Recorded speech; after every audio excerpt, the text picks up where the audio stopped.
kulang ay kailangan sa mga batang manonood. GMA News and Public Affairs. Walang kinikilingan, walang pinoprotektahan, walang kasinungalingan, serbisyong totoo lang. Investigador, now loading. Sa Investigador ngayong gabi, aming ibibisto sa inyo. Menor de edad na nayaya ng barkada, naging biktima raw ng prostitusyon. Kung gusto ko daw magpa-booking, ganun daw. Tapos bibigyan daw ako ng pera. 30,000, ganun daw po.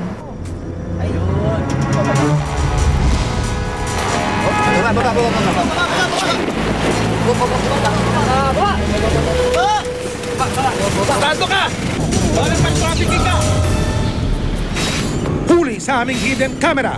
Mga butika na hindi nagbibigay ng 20% diskwento sa gamot ng mga senior citizen. Kahit na meron po kayong reseta, senior citizens card. Sa madaling salita, alam nyo na pagka hindi nyo binigay yun, meron kayo violation. Kasi po minsan, di ba? Hindi. Ang tanong ko, alam mo na pag hindi 20% binigay yun, meron kayo violation. At mga namemeki ng plaka sa sasakyan nagkukubli sa likod ng talyer sa isang bayan sa Binangonan. Okay, tayo lang po kayo dyan. Tayo po kayo. Oo. Ayan na. Magandang gabi po, ako si Mike Enriquez at ito ang bagong dekada ng Investigador. Sa programang ito, ang mga abusado at ang mga manluloko. Hindi namin tatantanan.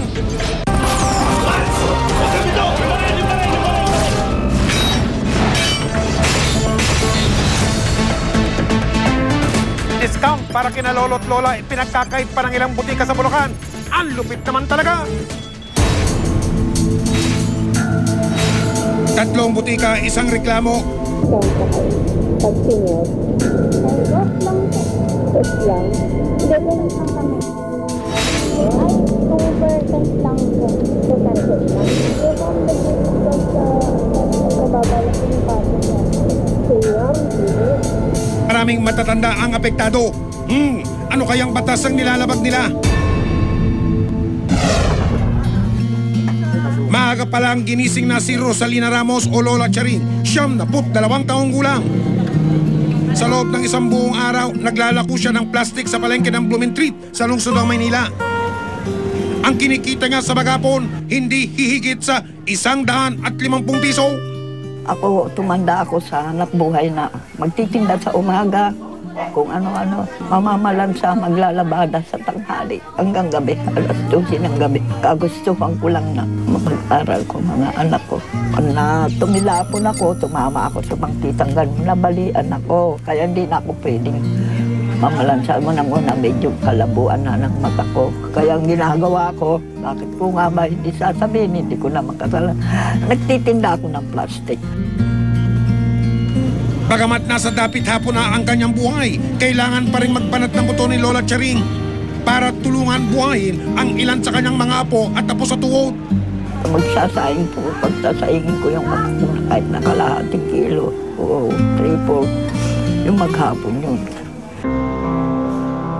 Minsan magpapabili na lang ako ng bagoong na masarap-sarap dyan. Mahilig yung mga apo ko. Kahit na pag ganun lang, kakainin nila. Yan, makakapagsalita mga kapitbahay ko. Hindi ako talagang nagpabaya kahit paano pakakainin ko sila. Ang masaklap, dahil sa katandaan, hindi na rin ligtas si Lola Charing sa mga karamdaman, tulad ng hika at paglalabo ng paningin. Dapat sana regular siyang umiinom ng gamot. Pero sa kasamahang palad, walang pambili ng gamot si Lola Charing.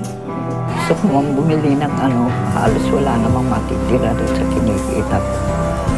Nauubos lang sa pagkain. Yung katulad niyan, mga bata, nag-aaral.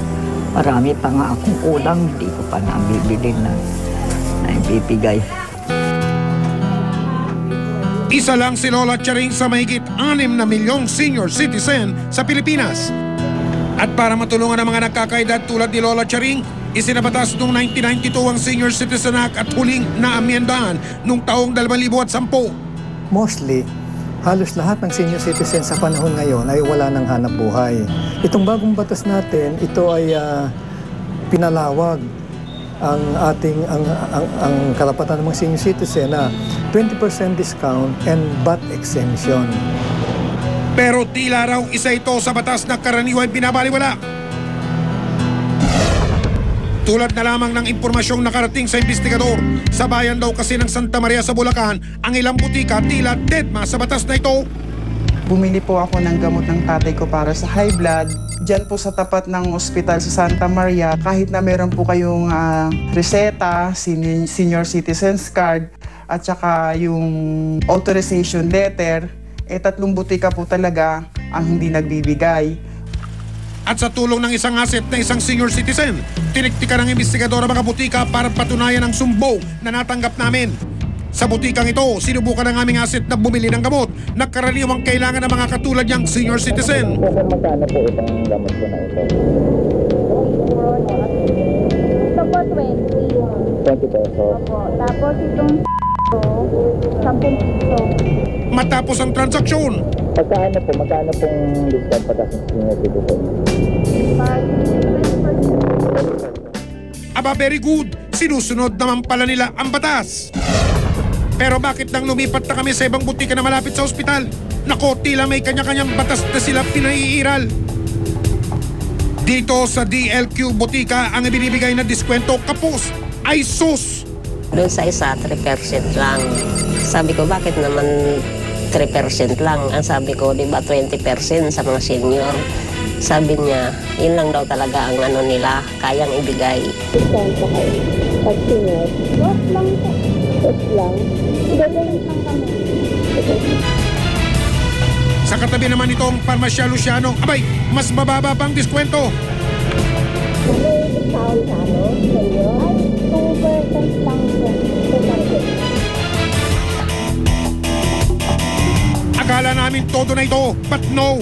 Pagtawid ang aming asset sa Pharmacy 23, hindi lang bitin kundi wala na talagang diskwentong ibinibigay.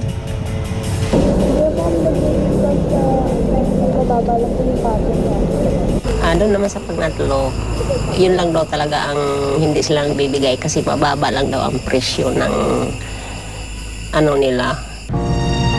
Maging ang aming asset na senior citizen dismayado sa ilang butikang hindi sumusunod sa batas. Importante sa amin yun, dahil lalo na sa amin, pag wala kang pera, malaking halaga na rin yung 20%. Lalo na sa mga gamot. Medyo may inis ka, kaya lang wala kang magagawa. Ano mang gagawin mo? Wala nga naman magriya ka doon. Ito raw ang isa sa mga dahilan kung bakit tila maraming butikang nakalulusot at hindi napaparusahan. Hindi na nila magawa yan dahil unang-una magastos, pinababayaan na lang, mahina ang implementation. Dahil kasi merong system na kailangan dumaan dito sa mayors ang pagdemanda dito sa mga hindi sumusuway nito. Kung susumahin sa isang gamot na binili ng aming asset na nagkakalaga ng 27 piso kada piraso, may higit 5 piso sana siyang matitipid. At kung araw-araw sa isang buwan iinumin ang gamot na ito, aabot sa higit 160 piso ang matitipid ng dahil sa diskwento. Sapat na para sa 6 na piraso pa na biniling gamot. Dahil tila hindi naririnig ang tinig ng mga nakatatanda, kami na mismo ang dumulog sa tanggapan ng Department of Social Welfare and Development o DSWD at ng Senior Citizens Affairs o OSCA. Madisiplina pa kaya ang mga pasaway na butikang tila hindi gumagalang sa mga nakatatanda at sa batas? Susunod! Sa madaling salita, alam nyo na pagka hindi nyo binigay yun, meron kayo violation. Kasi po minsan, di ba? Hindi. Ang tanong ko, alam mo na pag hindi 20% binigay yun, meron kayo violation. Lahat ng tao gumagamit ng magkano ang ating puhunan? 325. Ang bentahan ho namin, 350. Magkano ang 10%? 10% ng 350, 35 cents. So, 10% pa lang, talo na.